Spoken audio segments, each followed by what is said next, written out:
تم پر کرے ویسے ہی تم اس پر کرو، اور اللہ سے ڈرتے رہو اور جان رکھو کہ اللہ ڈرنے والوں کے ساتھ ہے۔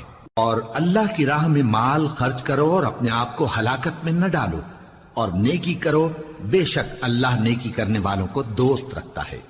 اور اللہ کی خوشنودی کے لیے حج اور عمرے کو پورا کرو، اور اگر راستے میں روک لیے جاؤ تو جیسی قربانی میسر ہو کر دو، اور جب تک قربانی اپنے مقام پر نہ پہنچ جائے سر نہ منڈاؤ۔ اور اگر کوئی تم میں بیمار ہو یا اس کے سر میں کسی طرح کی تکلیف ہو تو اگر وہ سر منڈا لے تو اس کے بدلے روزے رکھے یا صدقہ دے یا قربانی کرے۔ پھر جب تکلیف دور ہو کر تم مطمئن ہو جاؤ تو جو تم میں حج کے وقت تک عمرے سے فائدہ اٹھانا چاہے وہ جیسی قربانی میسر ہو کرے، اور جس کو قربانی نہ ملے وہ 3 روزے ایام حج میں رکھے اور 7 جب واپس ہو، یہ پورے 10 ہوئے۔ یہ حکم اس شخص کے لیے ہے جس کے اہل و عیال مکے میں نہ رہتے ہوں۔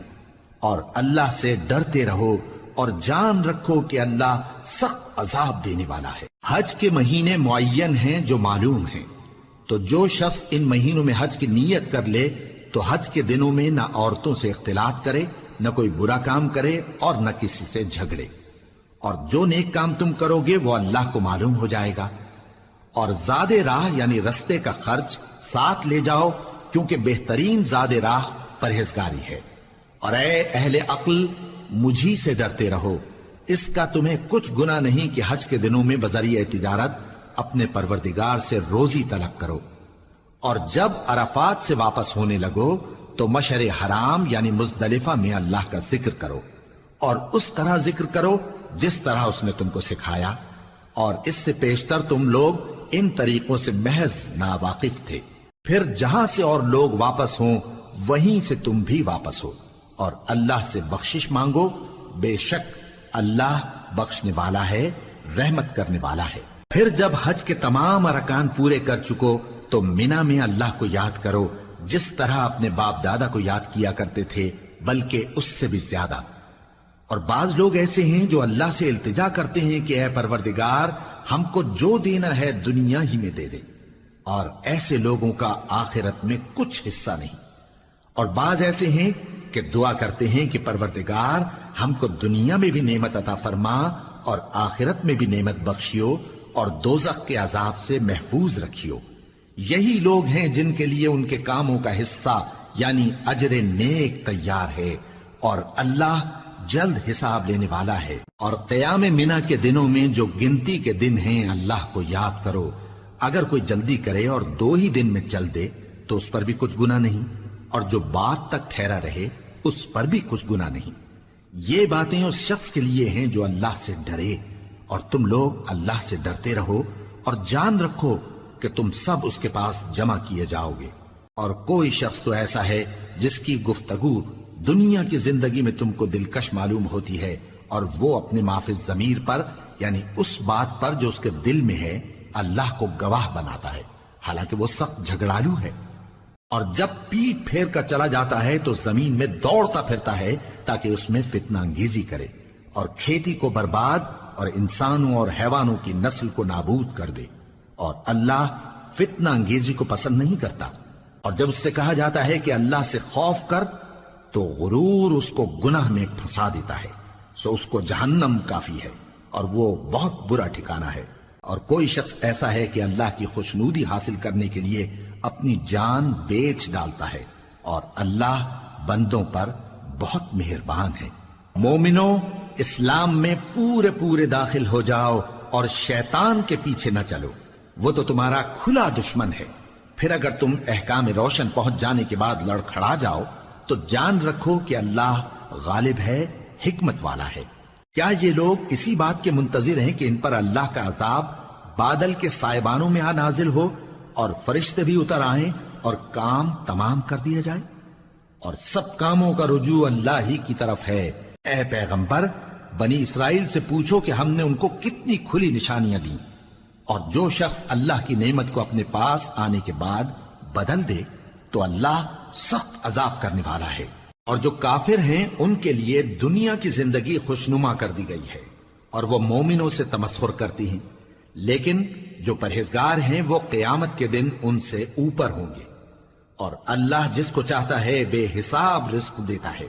پہلے تو سب لوگوں کا ایک ہی مذہب تھا، لیکن وہ آپس میں اختلاف کرنے لگے تو اللہ نے ان کی طرف بشارت دینے والے اور ڈر سنانے والے پیغمبر بھیجے اور ان پر سچائی کے ساتھ کتابیں نازل کی، تاکہ جن امور میں لوگ اختلاف کرتے تھے ان کا ان میں فیصلہ کر دے۔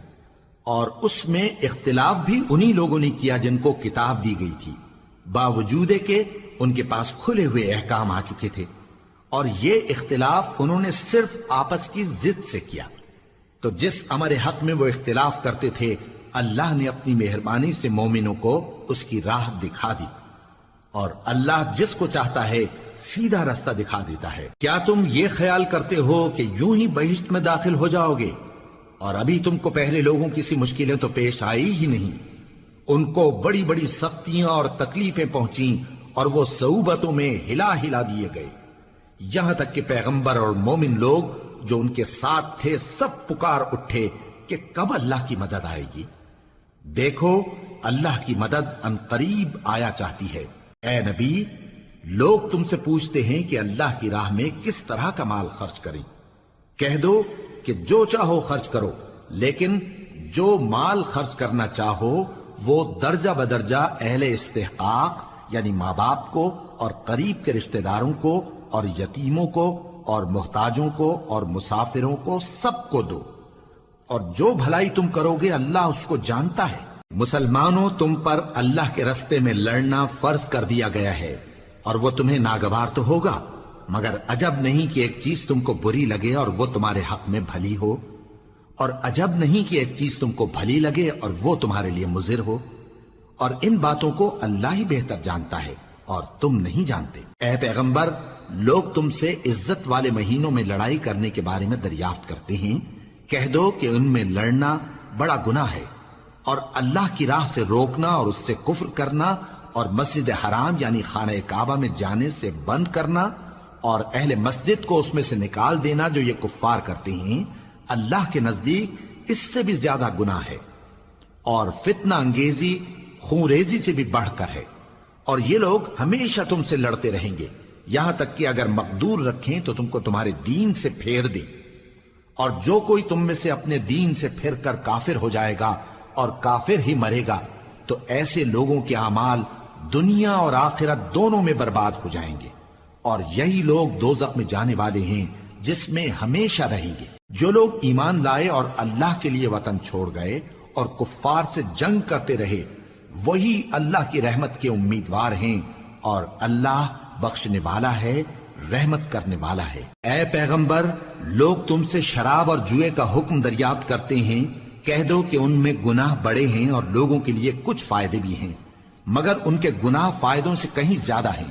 اور یہ بھی تم سے پوچھتے ہیں کہ اللہ کی راہ میں کون سا مال خرچ کریں، کہہ دو کہ جو ضرورت سے زیادہ ہو۔ اس طرح اللہ تمہارے لیے اپنے احکام کھول کھول کر بیان فرماتا ہے تاکہ تم سوچو، یعنی دنیا اور آخرت کی باتوں میں غور کرو۔ اور تم سے یتیموں کے بارے میں بھی دریافت کرتے ہیں، کہہ دو کہ ان کی حالت کی اصلاح بہت اچھا کام ہے، اور اگر تم ان سے مل جل کر رہنا یعنی خرچ اکٹھا رکھنا چاہو تو وہ تمہارے بھائی ہیں، اور اللہ خوب جانتا ہے کہ خرابی کرنے والا کون ہے اور اصلاح کرنے والا کون۔ اور اگر اللہ چاہتا تو تم کو تکلیف میں ڈال دیتا، بے شک اللہ غالب ہے، حکمت والا ہے۔ اور مومنوں، مشرک عورتوں سے جب تک وہ ایمان نہ لائیں نکاح نہ کرنا، کیونکہ مشرک عورت خواہ تم کو کیسی ہی بھلی لگے اس سے مومن لونڈی بہتر ہے، اور اسی طرح مشرک مرد جب تک ایمان نہ لائیں مومن عورتوں کو ان کی زوجیت میں نہ دینا، کیونکہ مشرک مرد سے خواہ وہ تم کو کیسا ہی بھلا لگے مومن غلام بہتر ہے۔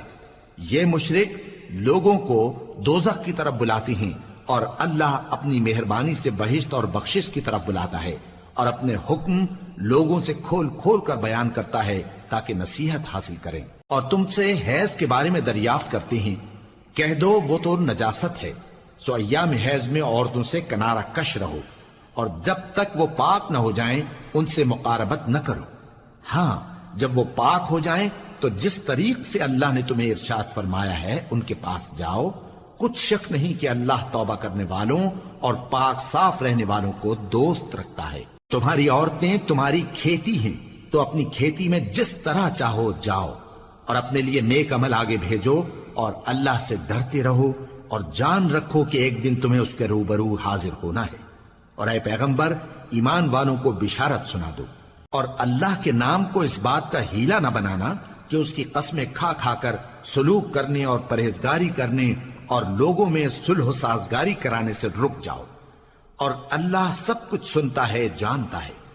اللہ تمہاری لغو قسموں پر تم سے مواخذہ نہیں کرے گا، لیکن جو قسمیں تم قصد دلی سے کھاؤ گے ان پر مواخذہ کرے گا، اور اللہ بخشنے والا ہے، بردبار ہے۔ جو لوگ اپنی عورتوں کے پاس جانے کی قسم کھا لیں ان کو 4 مہینے تک انتظار کرنا چاہیے۔ اگر اس عرصے میں قسم سے رجوع کر لیں تو اللہ بخشنے والا ہے، مہربان ہے۔ اور اگر طلاق کا ارادہ کر لیں تو بھی اللہ سنتا ہے، جانتا ہے۔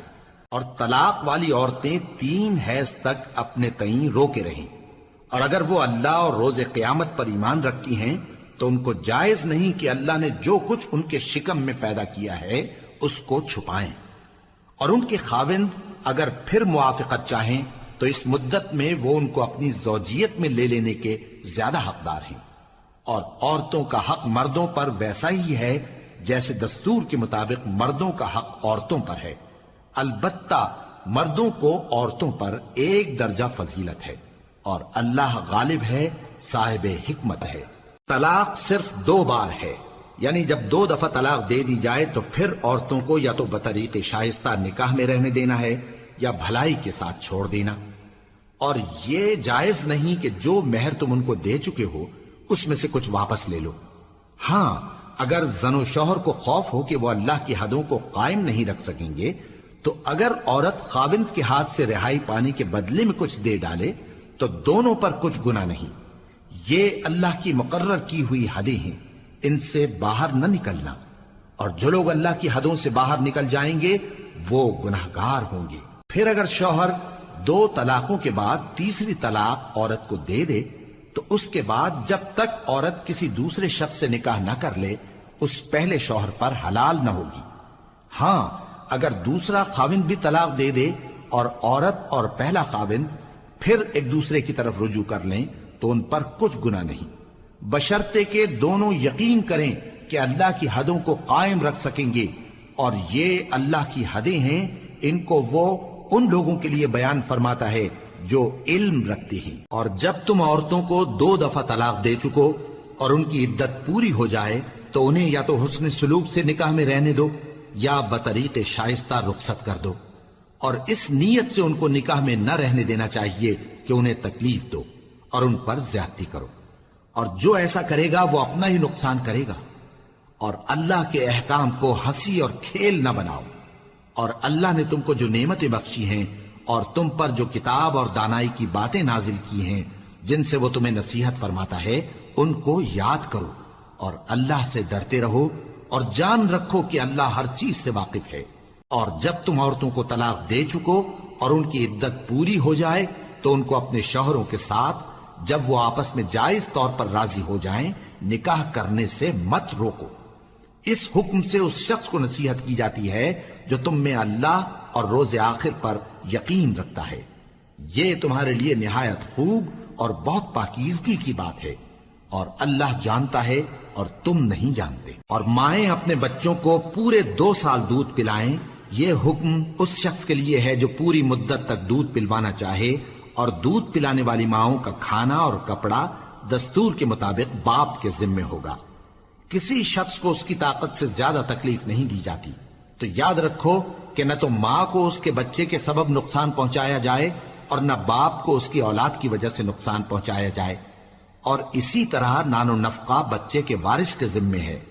اور اگر دونوں یعنی ماں باپ آپس کی رضامندی اور صلاح سے بچے کا دودھ چھڑانا چاہیں تو ان پر کچھ گناہ نہیں، اور اگر تم اپنی اولاد کو دودھ پلوانا چاہو تو تم پر کچھ گناہ نہیں، بشرطے کہ تم دودھ پلانے والیوں کو دستور کے مطابق ان کا حق جو تم نے دینا کیا تھا دے دو، اور اللہ سے ڈرتے رہو، اور جان رکھو کہ جو کچھ تم کرتے ہو اللہ اس کو دیکھ رہا ہے۔ اور جو لوگ تم میں سے مر جائیں اور عورتیں چھوڑ جائیں تو وہ عورتیں 4 مہینے اور 10 دن اپنے آپ کو روکے رہیں، اور جب یہ عدت پوری کر چکیں اور اپنے حق میں پسندیدہ کام یعنی نکاح کر لیں تو تم پر کچھ گناہ نہیں، اور اللہ تمہارے سب کاموں سے واقف ہے۔ اگر تم اشارے کنائے میں عورتوں کو نکاح کا پیغام بھیجو یا نکاح کی خواہش کو اپنے دلوں میں مخفی رکھو تو تم پر کچھ گناہ نہیں۔ اللہ کو معلوم ہے کہ تم ان سے نکاح کا ذکر کرو گے، مگر ایام عدت میں اس کے سوا کے دستور کے مطابق کوئی بات کہہ دو، پوشیدہ طور پر ان سے قول و قرار نہ کرنا، اور جب تک عدت پوری نہ ہو لے نکاح کا پختہ ارادہ نہ کرنا، اور جان رکھو کہ جو کچھ تمہارے دلوں میں ہے اللہ کو سب معلوم ہے، تو اس سے ڈرتے رہو اور جان رکھو کہ اللہ بخشنے والا ہے، حلم والا ہے۔ اور اگر تم عورتوں کو ان کے پاس جانے یا ان کا مہر مقرر کرنے سے پہلے طلاق دے دو تو تم پر کچھ گناہ نہیں، ہاں ان کو دستور کے مطابق کچھ خرچ ضرور دو، یعنی مقدور والا اپنے مقدور کے مطابق دے اور تنگ دست اپنی حیثیت کے مطابق۔ نیک لوگوں پر یہ ایک طرح کا حق ہے۔ اور اگر تم عورتوں کو ان کے پاس جانے سے پہلے طلاق دے دو لیکن مہر مقرر کر چکے ہو تو آدھا مہر دینا ہوگا۔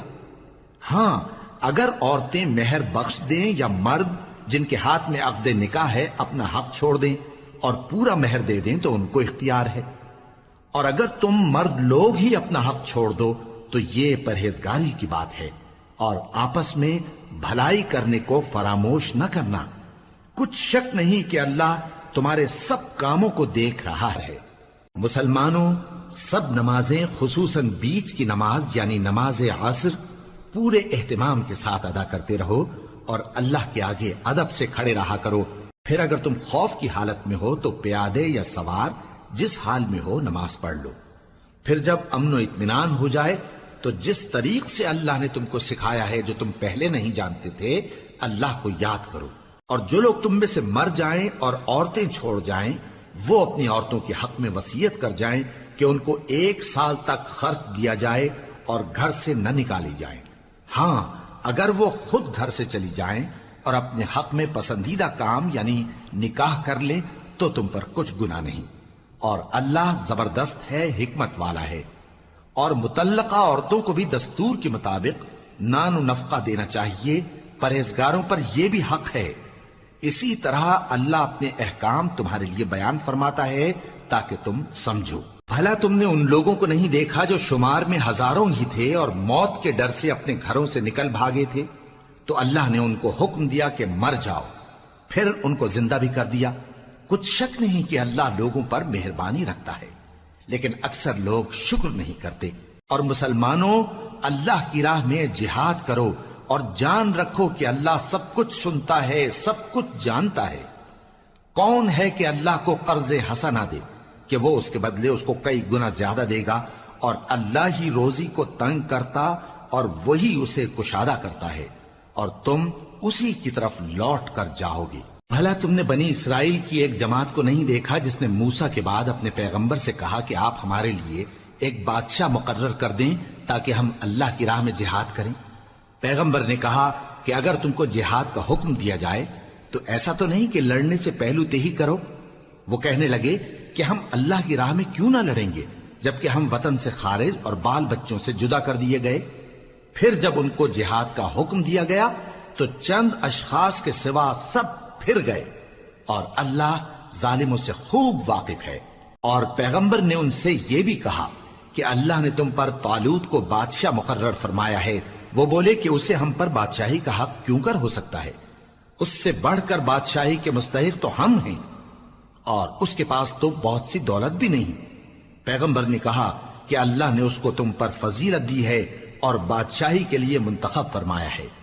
اس نے اسے علم بھی بہت سا بخشا ہے اور تن و توش بھی بڑا عطا کیا ہے، اور اللہ کو اختیار ہے جسے چاہے بادشاہی بخشے، وہ بڑا کشائش والا ہے، دانا ہے۔ اور پیغمبر نے ان سے کہا کہ ان کی یعنی طالوت کی بادشاہی کی نشانی یہ ہے کہ تمہارے پاس وہ صندوق آئے گا جس کو فرشتے اٹھائے ہوئے ہوں گے، اس میں تمہارے پروردگار کی طرف سے تسلی بخشنے والی چیز ہوگی اور کچھ اور چیزیں بھی ہوں گی جو موسیٰ اور ہارون چھوڑ گئے تھے۔ اگر تم ایمان رکھتے ہو تو یہ تمہارے لیے ایک بڑی نشانی ہے۔ غرض جب طالوت فوجیں لے کر روانہ ہوا تو اس نے ان سے کہا کہ اللہ ایک نہر سے تمہاری آزمائش کرنے والا ہے، جو شخص اس میں سے پانی پی لے گا اس کی نسبت تصور کیا جائے گا کہ وہ میرا نہیں، اور جو نہ پیے گا وہ سمجھا جائے گا کہ میرا ہے۔ ہاں اگر کوئی ہاتھ سے چلو بھر پانی لے لے تو خیر۔ جب وہ لوگ نہر پر پہنچے تو چند آدمیوں کے سوا سب نے پانی پی لیا۔ پھر جب طالوت اور مومن لوگ جو اس کے ساتھ تھے نہر کے پار ہو گئے تو کہنے لگے کہ آج ہم میں جالوت اور اس کے لشکر سے مقابلہ کرنے کی طاقت نہیں۔ جو لوگ یقین رکھتے تھے کہ ان کو اللہ کے روبرو حاضر ہونا ہے وہ کہنے لگے کہ بسا اوقات تھوڑی سی جماعت نے اللہ کے حکم سے بڑی جماعت پر فتح حاصل کی ہے، اور اللہ ثابت قدم رہنے والوں کے ساتھ ہے۔ اور جب وہ لوگ جالوت اور اس کے لشکر کے مقابل میں آئے تو اللہ سے دعا کی کہ اے پروردگار ہم پر صبر کے دہانے کھول دے اور ہمیں لڑائی میں ثابت قدم رکھ اور لشکر کفار پر فتح یاب کر۔ تو طالوت کی فوج نے اللہ کے حکم سے ان کو شکست دے دی، اور داؤد نے جالوت کو قتل کر ڈالا، اور اللہ نے ان کو بادشاہی اور دانائی بخشی اور جو کچھ چاہا سکھایا۔ اور اگر اللہ لوگوں کو ایک دوسرے پر چڑھائی اور حملہ کرنے سے نہ ہٹاتا رہتا تو کرۂ ارض تباہ ہو جاتا، لیکن اللہ اہل عالم پر بڑا مہربان ہے۔ یہ اللہ کی آیتیں ہیں جو ہم تم کو سچائی کے ساتھ پڑھ کر سناتے ہیں، اور اے محمد صلی اللہ علیہ وآلہ وسلم تم بلا شبہ پیغمبروں میں سے ہو۔ یہ پیغمبر جو ہم وقتاً فوقتاً بھیجتے رہے ہیں ان میں سے ہم نے بعض کو بعض پر فضیلت دی ہے، بعض ایسے ہیں جن سے اللہ نے گفتگو کی اور بعض کے دوسرے امور میں مرتبے بلند کیے، اور عیسیٰ ابن مریم کو ہم نے کھلی ہوئی نشانیاں عطا کی اور روح القدس سے ان کو مدد دی، اور اگر اللہ چاہتا تو ان سے پچھلے لوگ اپنے پاس کھلی نشانیاں آنے کے بعد آپس میں نہ لڑتے، لیکن انہوں نے اختلاف کیا تو ان میں سے بعض تو ایمان لے آئے اور بعض کافر ہی رہے۔ اور اگر اللہ چاہتا تو یہ لوگ باہم جنگ و قتال نہ کرتے، لیکن اللہ جو چاہتا ہے کرتا ہے۔ اے ایمان والو، جو مال ہم نے تم کو دیا ہے اس میں سے اس دن کے آنے سے پہلے پہلے خرچ کر لو جس میں نہ اعمال کا سودا ہو اور نہ دوستی اور سفارش ہو سکے، اور کفر کرنے والے لوگ ظالم ہیں۔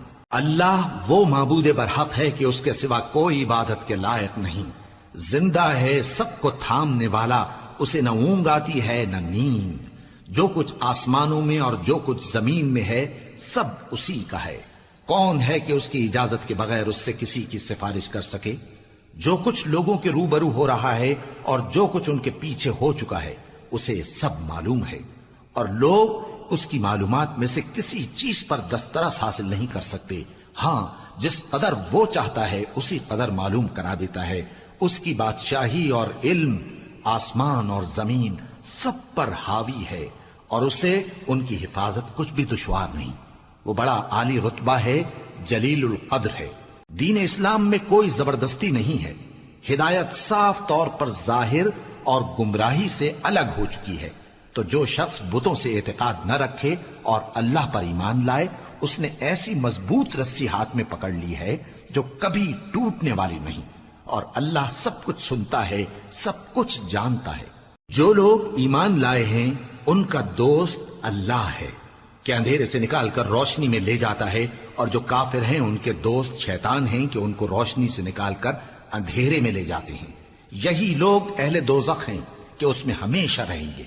بھلا تم نے اس شخص کو نہیں دیکھا جو اس غرور کے سبب سے کہ اللہ نے اس کو سلطنت بخشی تھی ابراہیم سے اپنے پروردگار کے بارے میں جھگڑنے لگا؟ جب ابراہیم نے کہا میرا پروردگار تو وہ ہے جو زندگی دیتا ہے اور موت دیتا ہے، وہ بولا کہ زندگی اور موت تو میں بھی دے سکتا ہوں۔ ابراہیم نے کہا کہ اللہ تو سورج کو مشرق سے نکالتا ہے، آپ اسے مغرب سے نکال دیجئے۔ یہ سن کر وہ کافر ہکا بکا رہ گیا، اور اللہ بے انصافوں کو ہدایت نہیں دیا کرتا۔ یا اسی طرح اس شخص کو نہیں دیکھا جس کا ایک بستی پر جو اپنی چھتوں پر گری پڑی تھی گزر ہوا، تو اس نے کہا کہ اللہ اس کے باشندوں کو مرنے کے بعد کیوں کر زندہ کرے گا؟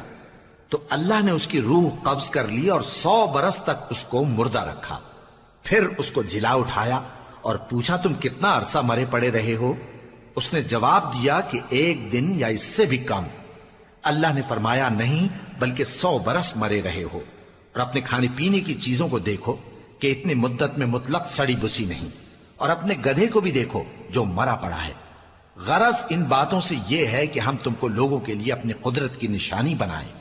اور ہاں، گدھے کی ہڈیوں کو دیکھو کہ ہم ان کو کس طرح جوڑے دیتے اور ان پر کس طرح گوشت پوست چڑھائے دیتے ہیں. جب یہ واقعات اس کے مشاہدے میں آئے تو بول اٹھا کہ میں یقین کرتا ہوں کہ اللہ ہر چیز پر قادر ہے. اور جب ابراہیم نے اللہ سے عرض کیا کہ اے پروردگار مجھے دکھا کہ تو مردوں کو کیوں کر زندہ کرے گا، اللہ نے فرمایا کیا تم نے اس بات کا یقین نہیں کیا؟ انہوں نے کہا کیوں نہیں، لیکن میں دیکھنا اس لیے چاہتا ہوں کہ میرا دل اطمینان کامل حاصل کر لے. فرمایا کہ 4 پرندے لے لو، پھر ان کو اپنے سے ہلا لو اور ان کے ٹکڑے ٹکڑے کر دو، پھر ان کا ایک ایک ٹکڑا ہر ایک پہاڑ پر رکھ دو، پھر ان کو بلاؤ تو وہ تمہارے پاس دوڑتے چلے آئیں گے. اور جان رکھو کہ اللہ غالب ہے، صاحب حکمت ہے. جو لوگ اپنا مال اللہ کی راہ میں خرچ کرتے ہیں ان کے مال کی مثال اس دانے کی سی ہے جس سے 7 بالیں اگیں اور ہر ایک بال میں 100 دانے ہوں. اور اللہ جس کے اجر کو چاہتا ہے اور زیادہ کرتا ہے، اور اللہ کشائش والا ہے، سب کچھ جاننے والا ہے. جو لوگ اپنا مال اللہ کے راستے میں صرف کرتے ہیں پھر اس کے بعد نہ اس خرچ کا کسی پر احسان رکھتے ہیں اور نہ کسی کو تکلیف دیتے ہیں، ان کا صلہ ان کے پروردگار کے پاس تیار ہے.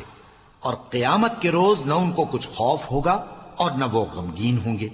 جس خیرات کے دینے کے بعد لینے والے کو ایذا دی جائے اس سے تو نرم بات کہہ دینی اور درگزر کرنا بہتر ہے. اور اللہ بے نیاز ہے، بردبار ہے. مومن